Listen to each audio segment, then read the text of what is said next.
క్రీస్తునాథుని యందు ప్రియమైన సహోదరి సహోదరులారా, నేటి సువార్త పట్టణంలో యేసుని శిష్యులు ఒక ప్రత్యేకమైన విషయాన్ని గురించి మాట్లాడుకొనుచూ ఉన్నారు.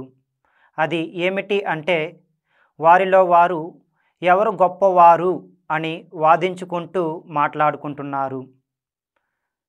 ఇది వాళ్ళు మానవ ఆలోచన శక్తి మేరకు ఆలోచన చేస్తూ ఉన్నారు.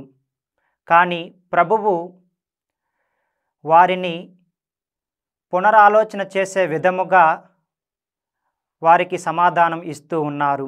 అది ఏమిటి అంటే, లూకా శుభవార్త 22వ అధ్యాయం 27వ వచనము, పెద్దవాడు చిన్నవాని వలె, నాయకుడు సేవకుని వలె ఉండాలి.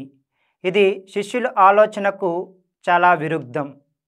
అధికారం అంటే ఒక వ్యక్తి ప్రదర్శించేది, ఒక వ్యక్తిచే ప్రదర్శింపబడే శక్తి.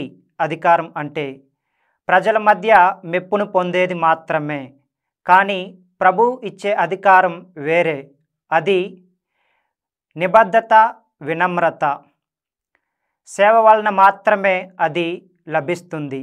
ప్రభు యొక్క సేవకులుగా ఉండాలి అని అంటే గర్వం, స్వార్థం కాకుండా ప్రేమ, సేవ అను భావాలను, సేవక గుణాలను కలిగి ఉండాలి. కనుకనే ప్రభువే స్వయాన తన శిష్యుల పాదాలను కడిగి వినమ్రత ఎంత గొప్పదో మనకు తెలియపరిచారు.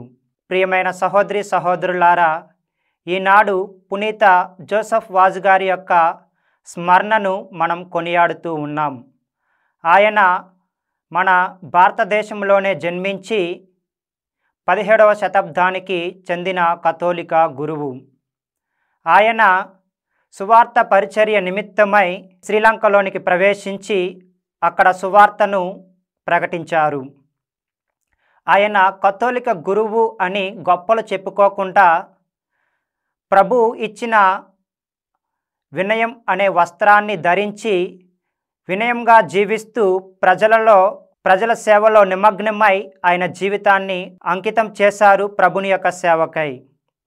మరి నీవు నేను ఏ విధంగా జీవిస్తూ ఉన్నాం? ఆ ప్రభు ఇచ్చిన చిన్న చిన్న అధికారాన్ని గర్వం, స్వార్థం అను భావాలతో విర్రవీగిపోతున్నామా? లేక ప్రేమ, వినయం అనే గుణాలను కలిగి సాధు స్వభావంగా జీవిస్తున్నామా అనే దానిని ఆత్మపరిశీలన చేసుకుందాం.